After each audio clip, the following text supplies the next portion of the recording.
What's going on, retro gaming fans, and welcome back to another episode of Rehab Gaming. So what we have here is a Nintendo Entertainment System, the original Nintendo, and what we're going to be doing today is we're going to be tearing this thing apart. We're going to get it nice and clean, slap it all back together, and make sure she works just like she should. Stay tuned, and we'll get right at it.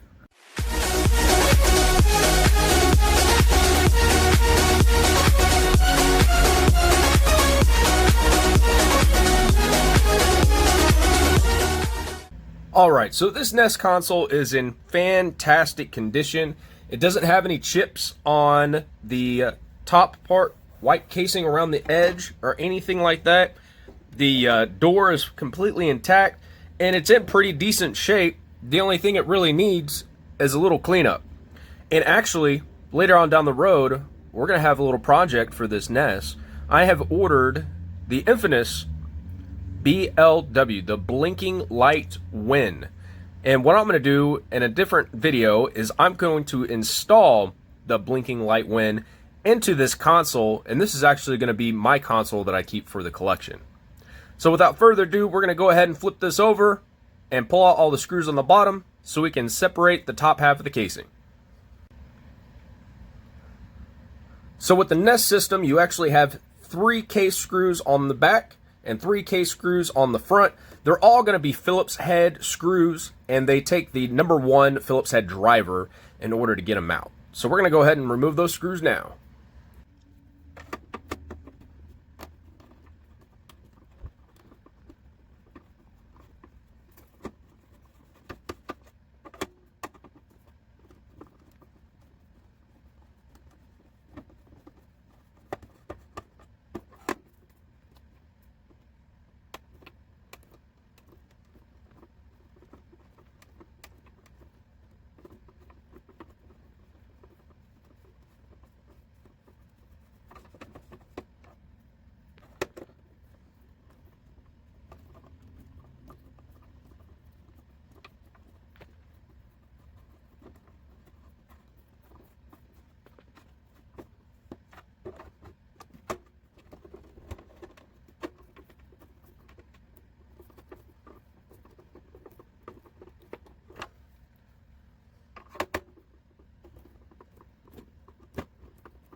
Alright, so this back center screw was actually being a little difficult.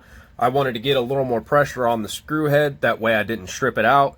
But I was able to get it loosened up, and the top part of the casing should just lift right off. So what we're going to do is we're going to flip it back over, dump out all the screws,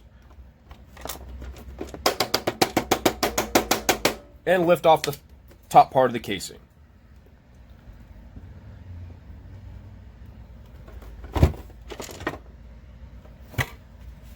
Perfect.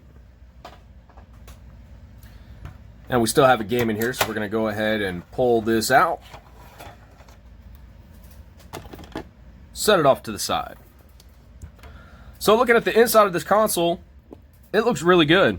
I mean, it can use a fair bit of cleaning, but other than that, this thing is in really great shape. So what we're going to do is we're going to go ahead and take the top shielding off right here that's over top of the cartridge slot.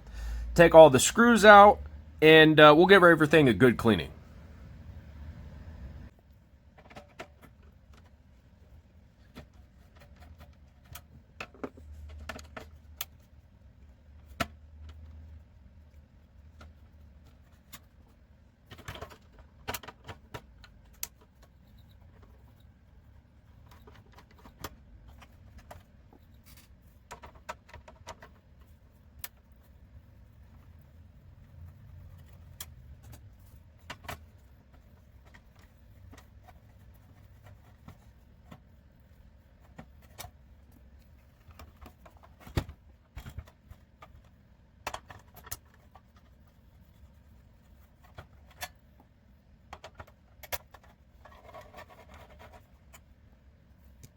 So now that we have all 7 of those screws securing the metal shield over top of the cartridge slot out, we're going to go ahead and lift off this metal shielding and expose the cartridge slot and board underneath.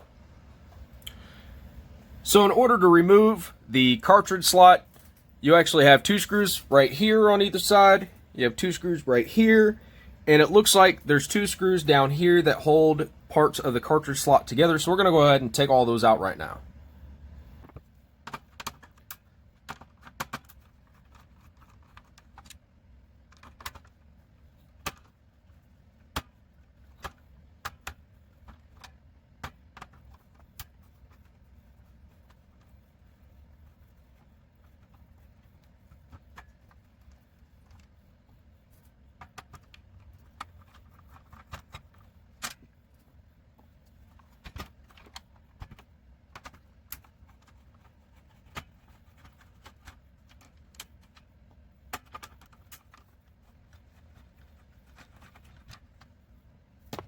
Now that we got the screws worked out of the cartridge slot, it is now free to move, and that's going to help us when we're taking this board out and just be able to slide the cartridge slot out.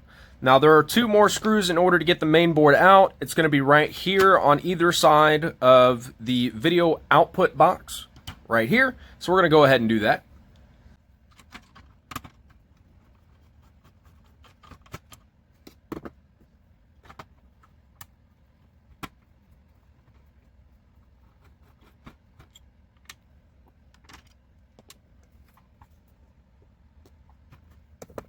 Now that we have all the screws out, we can go ahead and lift up on the main board, make sure it clears, and we can slide the cartridge slot right off.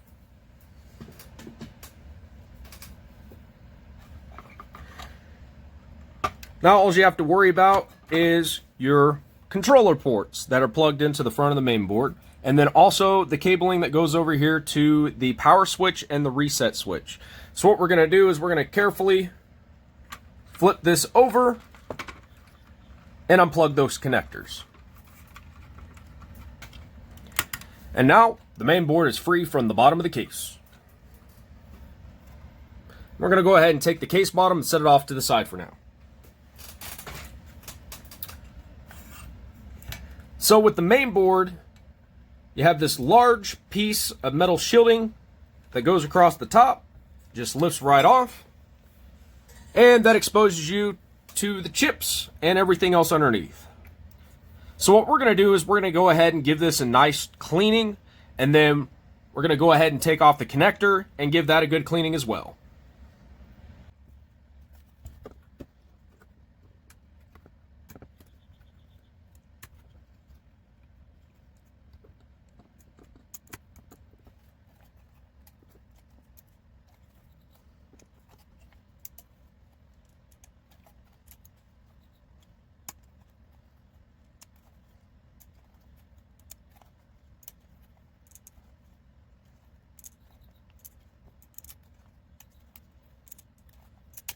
There we go.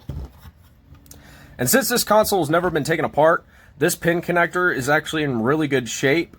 And with the bottom part of the connector connected to the main board, since it's never been taken apart, those pins are going to be stuck on there. So what you want to do in order to avoid breaking your connector or possibly damaging your pins on the main board, just rock it back and forth like I was to get it slid out. And it should come right out after a little bit of wiggling. So we're going to set our cartridge slot off to the side and start cleaning on our main board. For starters with the main board, what I'm going to do is I'm going to take a rag and I'm going to wipe off the majority of the surface dust that is on the main board. And then we'll go back over with a toothbrush and 91% isopropyl alcohol and give it a good cleaning. So most of your dust is going to be sitting up on top of this side.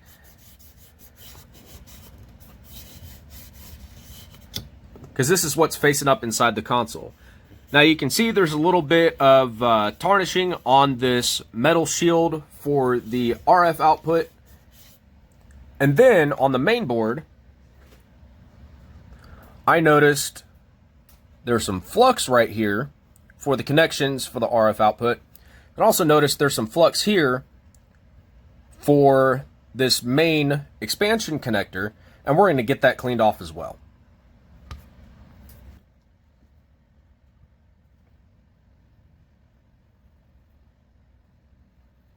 Actually, no, that does look like a quality control dot.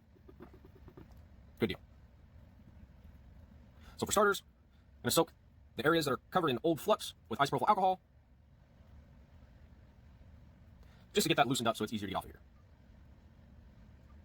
And we'll do the same thing with the RF module.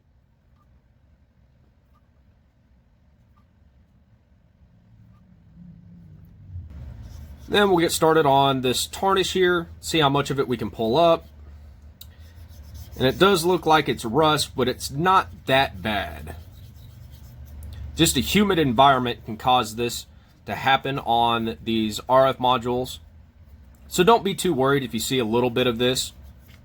Where you have to worry is when this entire thing is caked in rust and it actually weakened the structure of the casing here.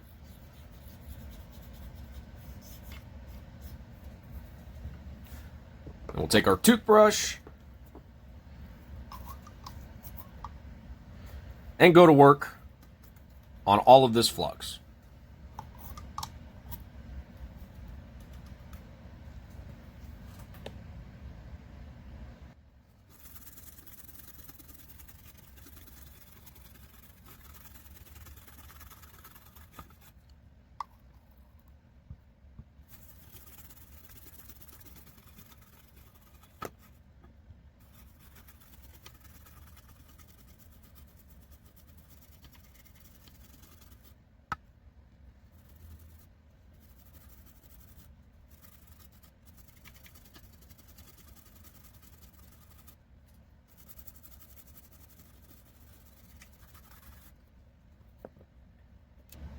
Now we got all the flux scrubbed off of there. There's going to be a nice thin film of flux all over the board since we scrubbed the entire board.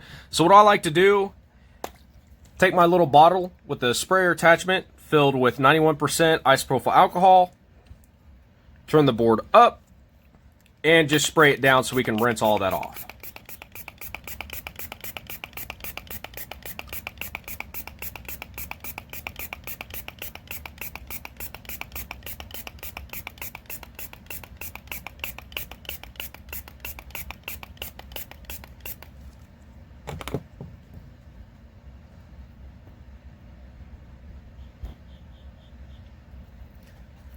And we'll give it a nice little dab with a cloth.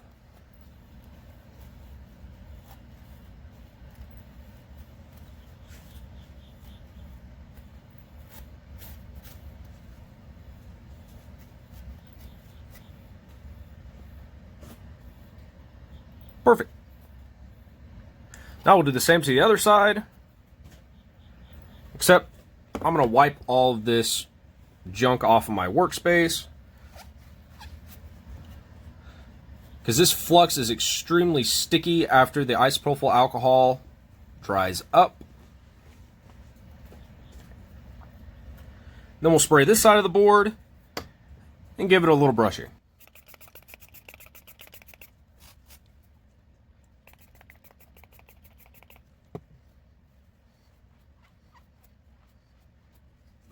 And then wipe off your toothbrush, make sure you get all the flux out of there, that way you're not transferring anything to the side.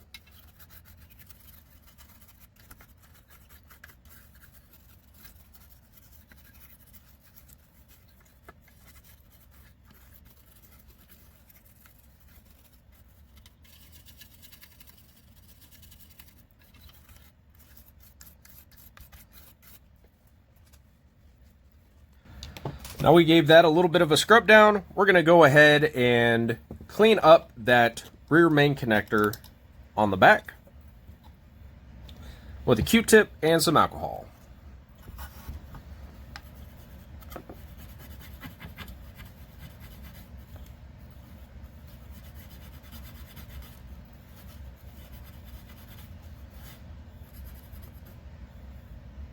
Actually, those aren't too bad. Do the other side.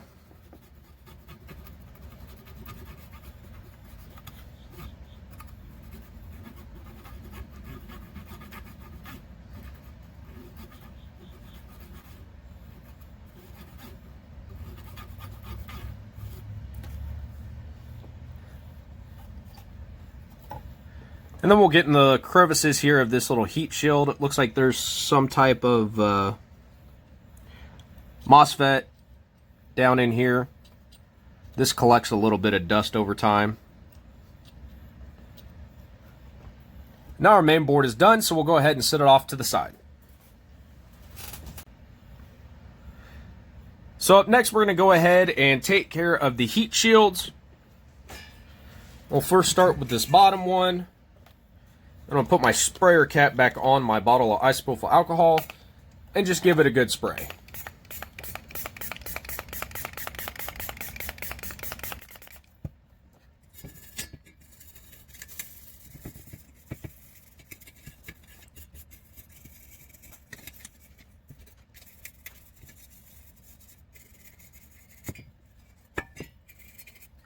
Flip it over, do the same with the other side.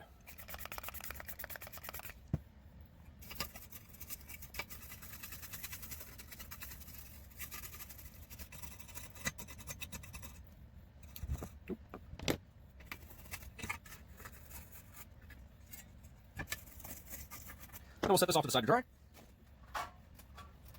And pick up our top shield, give it a spray, and a quick brush.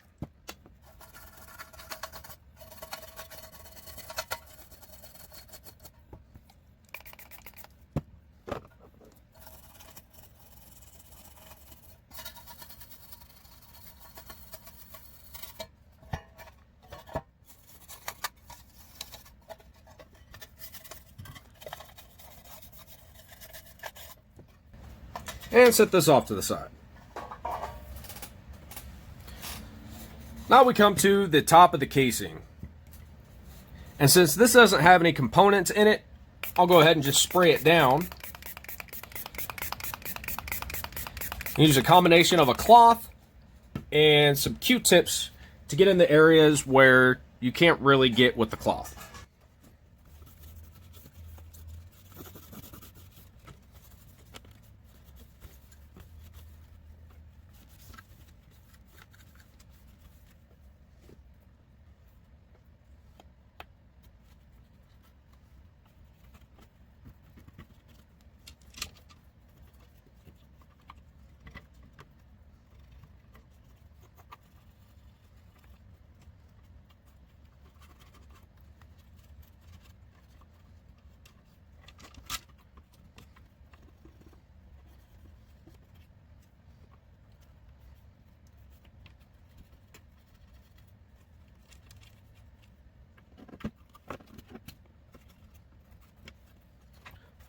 Flip it over and spray the outside.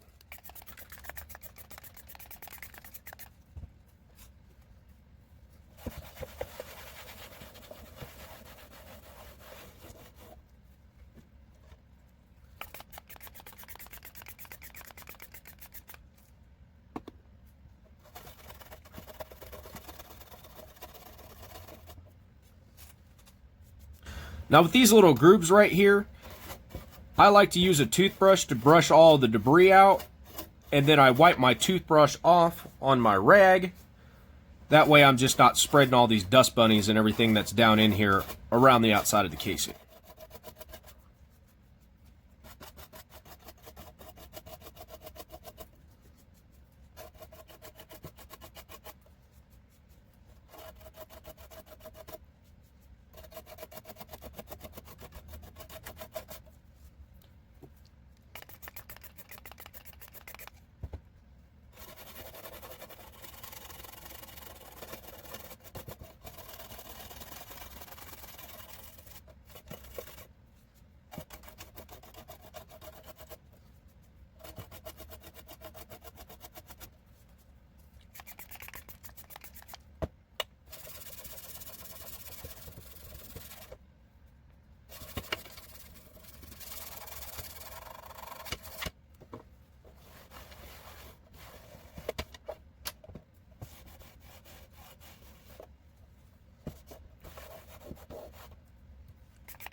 Then using a toothbrush, make sure you get down in these little crevices here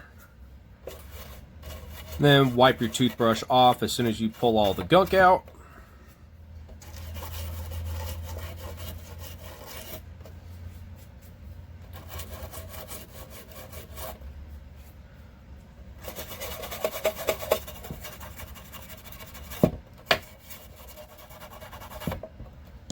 You could do some spot cleaning.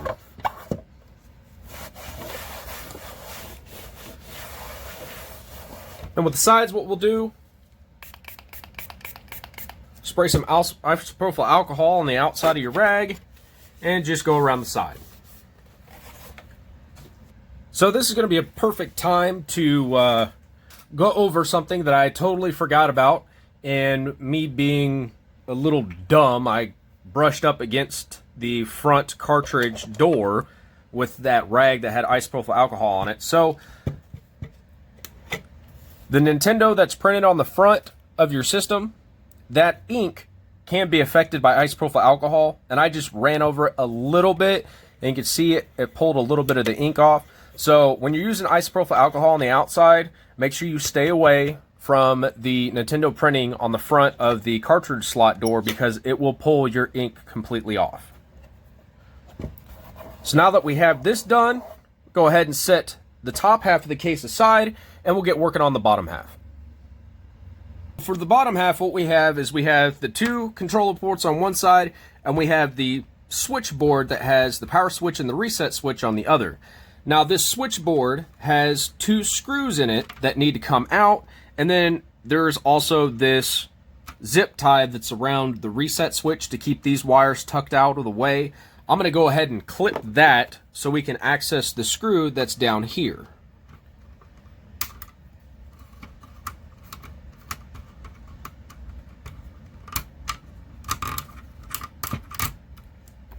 There we go. And we can pull the wire off to the side, exposing that screw down in here. So we're going to go ahead and take these screws out, and then for the controller ports on the underside, these screws actually hold in the controller ports, so those need to come out so you can take the controller ports out.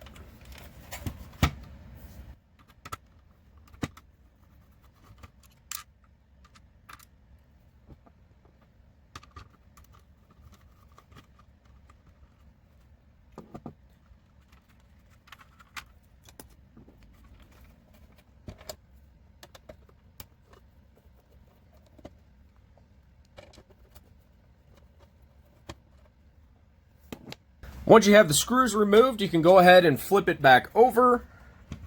Be mindful, once you take the screws out for the controller port, this whole faceplate is going to come off. And then you can pull the controller ports through their respective holes. And also remember, player 2 control port is going to have the longer lead. That way you don't mix them up when you're putting them back in. Alrighty, so all that's left to do now is to give the inside of this case a little good cleaning. There's some dust bunnies and a little bit of garbage running around in there, so we're going to go ahead and do that. So to save your eardrums, I went ahead and did that off camera. What I like to do when I first try and get all the dust out is use a can of compressed air with a straw and just shoot it down in there and blow out all the dust. 99% of the dust is going to come out with the can of compressed air, and then you can follow up with the Q-tip in the hard to reach spaces and just wipe all the dust out with Q-tip. So from here, we're going to get back to reassembly.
First things first, we're going to take our bottom shielding and drop it into the case. Make sure everything lines up. There's a little post right here and a post right here that guides the heat shield into the position it's supposed to be in. Then you take your main board. So the top of the cartridge slot is going to be this angled side. The bottom that connects to the main board is going to be this side.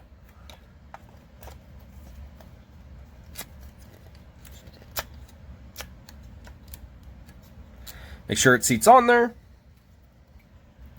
We'll just lay this in here for now.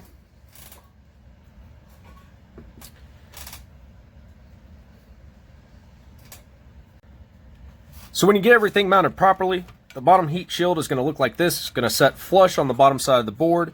There are a couple of tabs right here for this expansion port that's not ever used.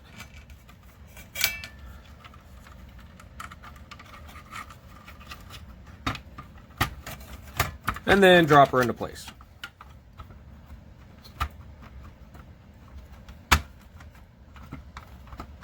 Make sure everything seats. Tuck all of your cables.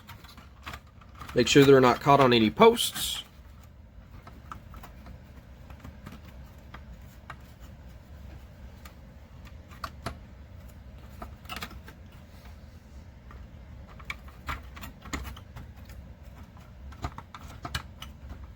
Perfect. And you take your game slot assembly, slide it into place.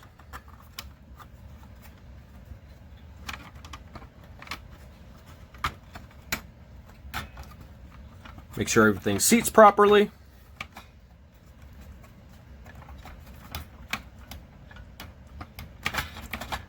Make sure you're not binding on anything.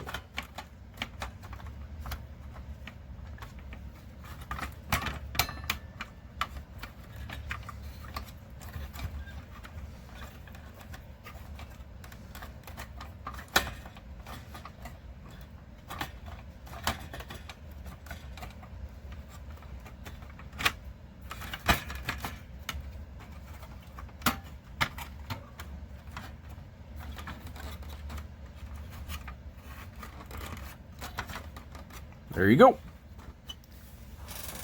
Now all that's left is to put the heat or the shielding on top. Get everything all lined up. After you put in the cartridge slot screws, and it should be ready to be put back together. So I'm actually going to stop here because in the next episode, I'm going to install the blinking light win. Now that this project's all wrapped up, thank you for joining us today and going through this process of taking the NES console apart, giving it a good cleaning, and getting her put all back together. If you enjoyed this video, go ahead and hit the like button down below. If you'd like to see more videos of similar content where we take apart consoles, give them a good cleaning, maybe do some mods, do some console fixes, do some fixes on console accessories or some games, go ahead and subscribe to our channel. And to make sure that you don't miss out on any of the videos that we put out, slap that bell notification and select all notifications. If you'd like to follow us on Facebook, we have our own Facebook page at Rehab Gaming YT.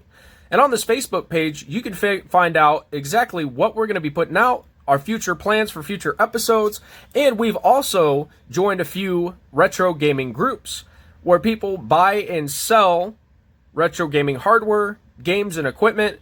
And also, there are some very knowledgeable individuals out there who are collectors and retro gaming enthusiasts that will be more than happy to answer any questions you may have if you're trying to get your console back up and running. So without further ado, thank you for stopping by, and we hope you have a wonderful day.